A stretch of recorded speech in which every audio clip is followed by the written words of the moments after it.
Guys, welcome back. I have Coach Michael Bann with me again today. I'm going to try my left leg over my right leg on this one, but I've told Michael I probably won't last more than 3 minutes, so we'll see what happens.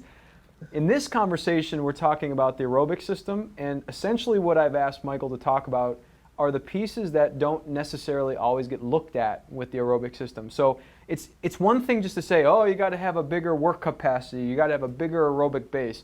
But what does that actually mean, and how do you actually go in and build this thing? So, Michael, I'm really excited for this one, and my first question for you is, can you just define what the aerobic system is for us so that we can start there?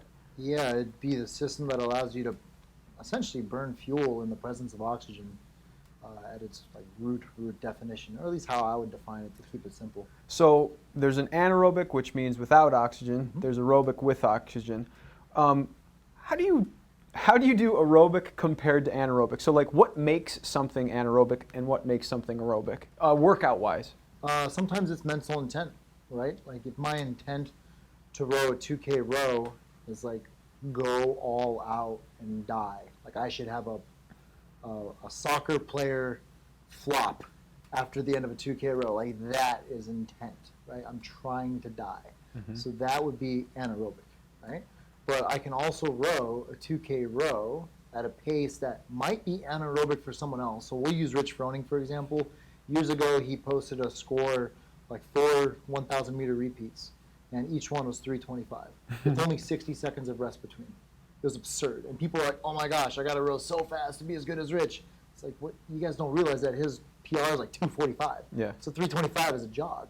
So his intent was to be aerobic. That's one aspect. So mental intent is massive. And this is where blog programs can't really hit that very well, because how can I explain to 10,000 people what the intent is for each single one? I can't do that. Good point. So mental intent drives adaptations just as much as physical exertion. So we have to remember that the nervous system is still king. Then I also think about the actual exertion component. So if I need to get out of a burning building really fast, I need to make fuel super quick. So there's different systems for that. But if I need to walk 20 miles to go find a bear that I shot and eventually get my kill, then I need a system that's designed for that. And that's where oxygen comes into play. I'd like to understand how you shot a bear from 20 miles away. If I had to walk 20 miles, I know. Call for fire.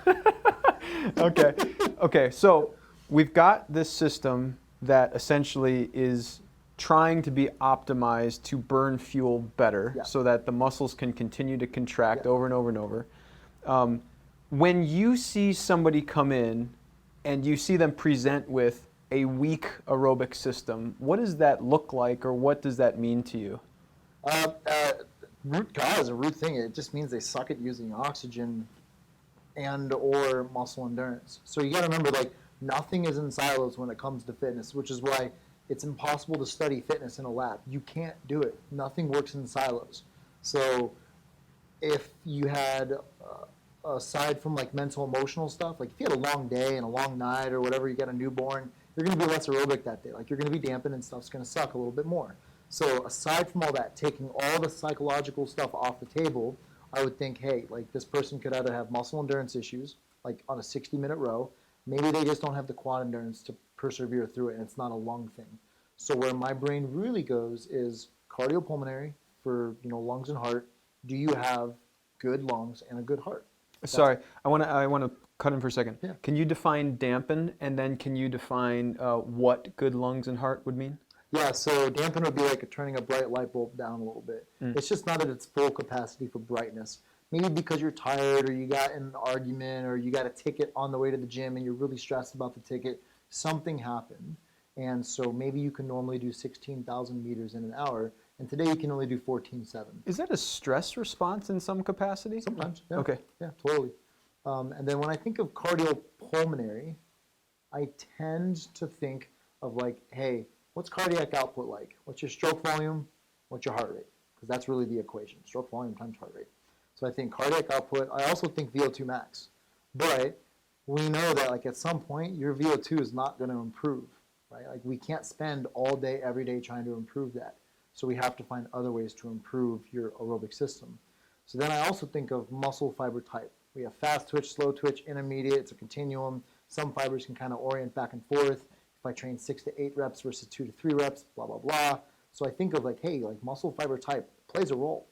But I also think of the mitochondria because that's really where oxygen is going to get used up, right? So we have Krebs cycle and we have the electron transport chain. Without getting into all the biochemistry of it, if that's not working too well for whatever reason it might be, and there's a lot of them, we're not going to use oxygen efficiently. So I think of those 3 things when I think of aerobic systems in the fitness platform.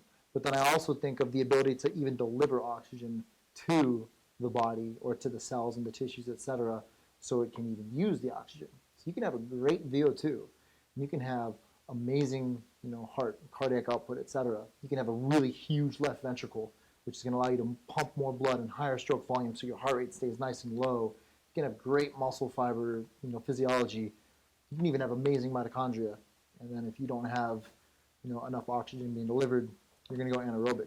And at that point, it's really hard to recover from it. And then you're blown up, you're flying and dying, and it's just game over. So the trick is to find that line in training where like, here's aerobic and there is death. That's lactate. How do I not go there? And how do I ride this line? That's a skill set. Endurance athletes are amazing at it. They just know, like, if I run a 5:07 mile for the next 26.2 miles, I'm good. If I go 5:02, I'm dead. So it's something intrinsic in cyclical activities, and it's been studied in cyclical activities, but in mixed modal with, all the different movements and the infinite, basically combinations of workouts. You can't possibly study it in a lab, which is why we can't use heart rate. We can't really use VO2. None of that stuff is usable. So all we can go on is like some muscle fiber stuff because we can do, near infrared spectroscopy. We can do that, MOXIE and stuff like that. We can study it there. But then we can also do organic acids testing and see the effectiveness of mitochondria. Does it have everything it needs? And we can do lab testing now.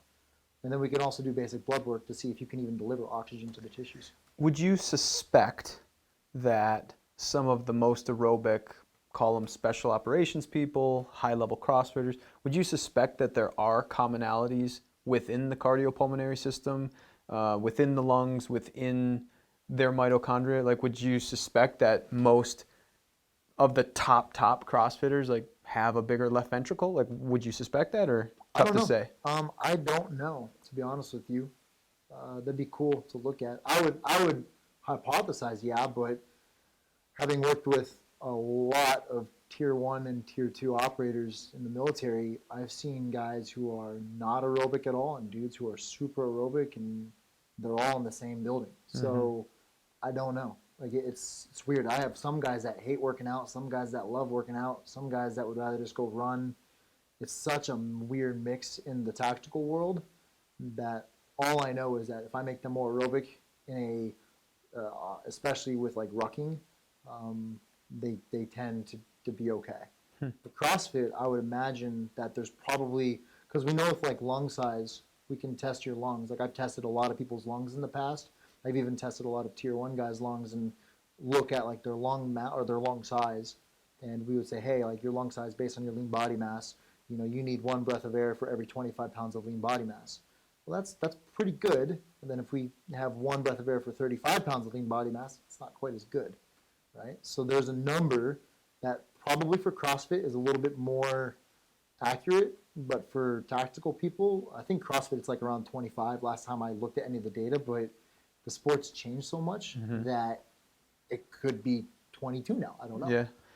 The tactical people, I've seen it from 25 to 35. So, yeah. And so for the people who don't necessarily have those inherent, big left ventricle, for example, is it very accurate to say that they just have to work harder or suffer more, or like in the same workout, or they just figure out how to do it differently? I would say one, there's probably a genetic component, right? But what's the CrossFit champion gene? Like, there's no way. We just can't figure that one out, or at least not yet. So I think there's probably a genetic component. There's also probably like a real lifestyle component or upbringing component. So I'll give you an example. Peter Edged, I think I said his name right, Peter Edged or Edged. He's a former games athlete who lives here in the Valley, and he's an OG.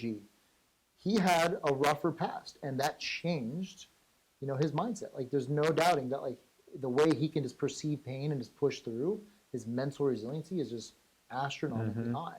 So that's why he was so good when he competed, right? And somebody else that's had a cush life, never struggled, never played sports, then gets into CrossFit, maybe they won't do as well because they've never actually felt physical suffering.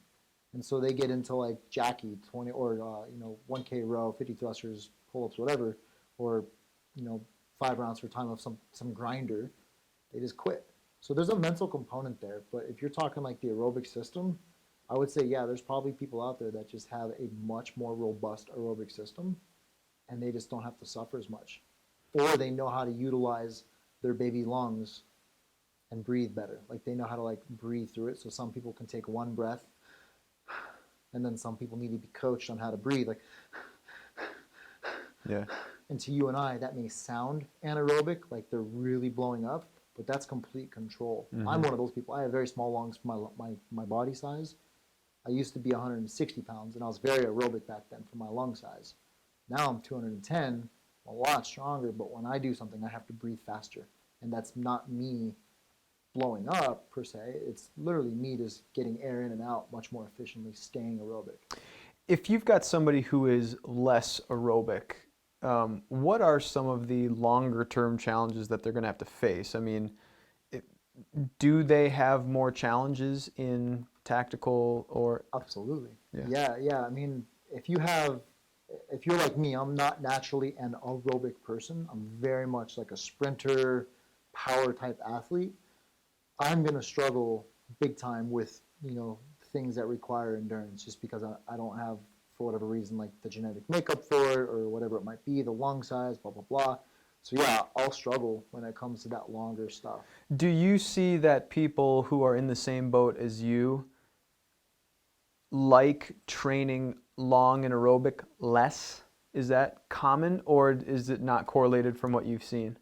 Like, would you have somebody like you, like, do you prefer to go lift the deadlift once, or do you like to go jump on a bike for a while and just hang on that bike however good or bad it feels? Deadlift once 100% of the time. And do a lot of other people feel that same way, or?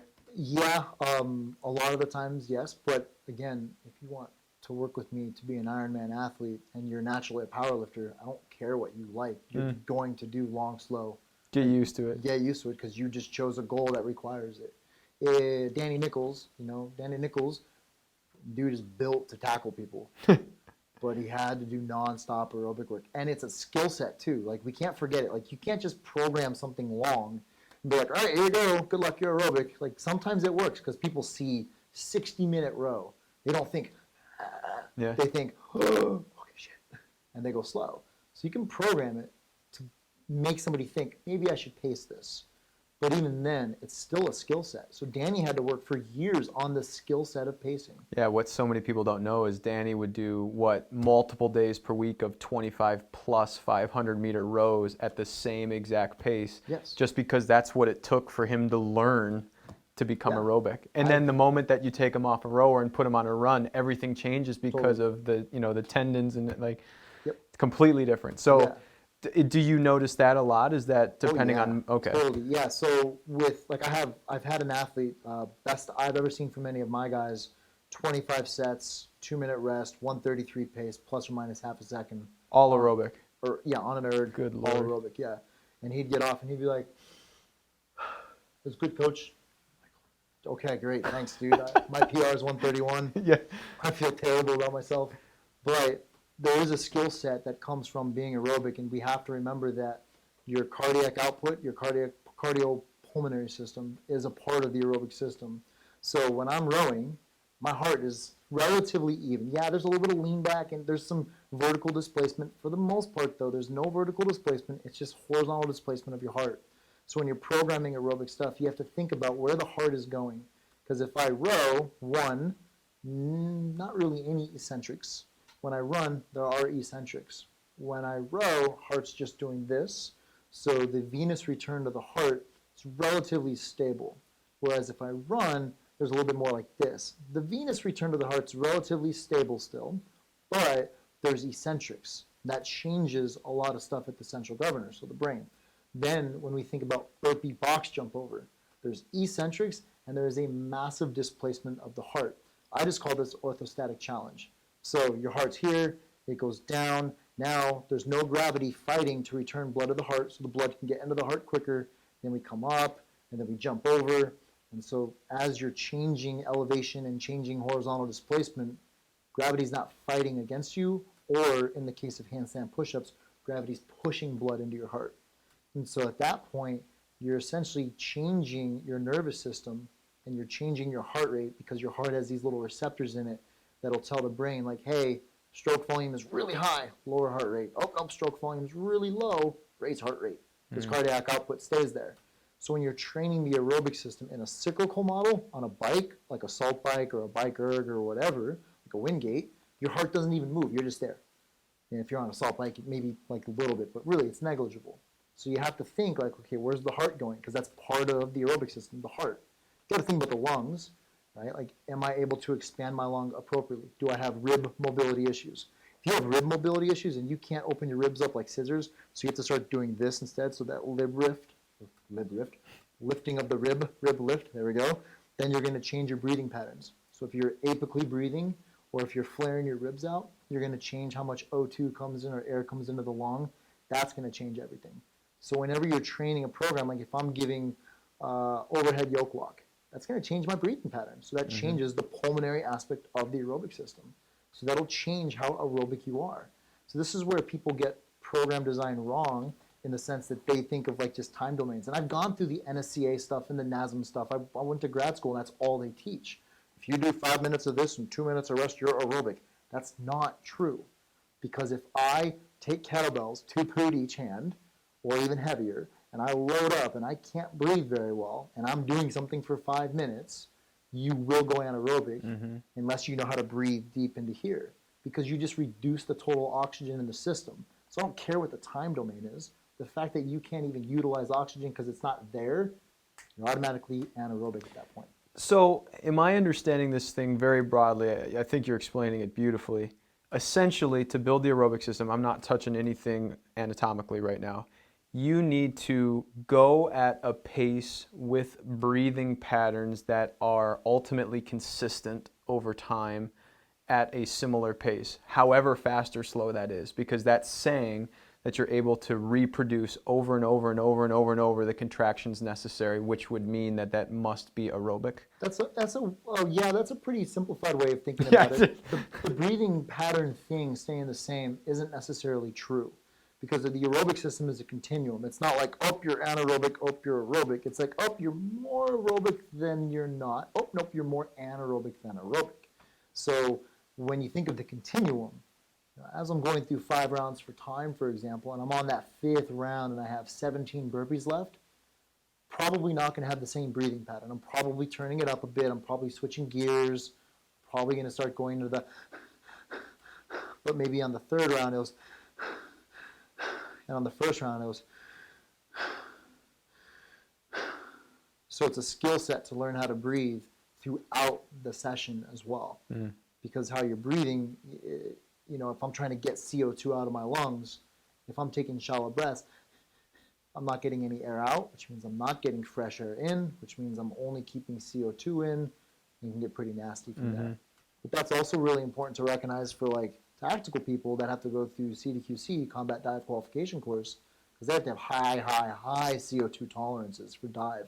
Same for buds. So anyone that's got to swim, whether you're military, Ironman, CrossFit, and the swimming events, you probably want to make sure you have a good CO2 tolerance as well. How do you understand if you have good CO2 tolerance? What's your breath hold? And then we do CO2 times tables. So I can take like your max breath hold, let's say it's 3 minutes, take half that, so 90 seconds. 90-second breath hold, 3 minutes of breathing. 90-second breath hold, 245 of breathing. 90-second breath hold, 230 breathing. And you see the pattern, take 15 seconds off the breathing amount to where you're at the very end, 90-second breath hold, 15 seconds breathing, 90-second breath hold. It's brutal. It's terrible. But it raises CO2 tolerance quite a bit. Interesting. And you can see that in blood work too. So I'll look at blood work and I'll be like, this guy has a lot of respiratory alkalosis. I need to work on this. Or he has respiratory acidosis. Oh man, that's really not okay. I got to work on that. Yeah, and it all comes back to intent at the end of the day, right? Totally. Like whether it's fitness or being in the military, there is a very specific intent that your body has to be capable of. That's why I love having these conversations, because you guys clearly always have the client in mind, which to your earlier point, like how could a template possibly ask 10,000 different people, you know, what they're thinking or what they need to do. So when somebody comes in, they say, I'm just not aerobic. Just in 1 or 2 sentences, what do you say back to them? Why do you say that? What do you It feel? was well What do you done. experience? That's awesome. We got to call it there, guys. I would love to do 100 more of these interviews right now. But Michael, thanks so much for coming in, man. I really appreciate it. Appreciate it. I almost made it the whole interview with the left leg, but I literally lost blood, and I can feel the leg not doing very well. We'll see you guys next time.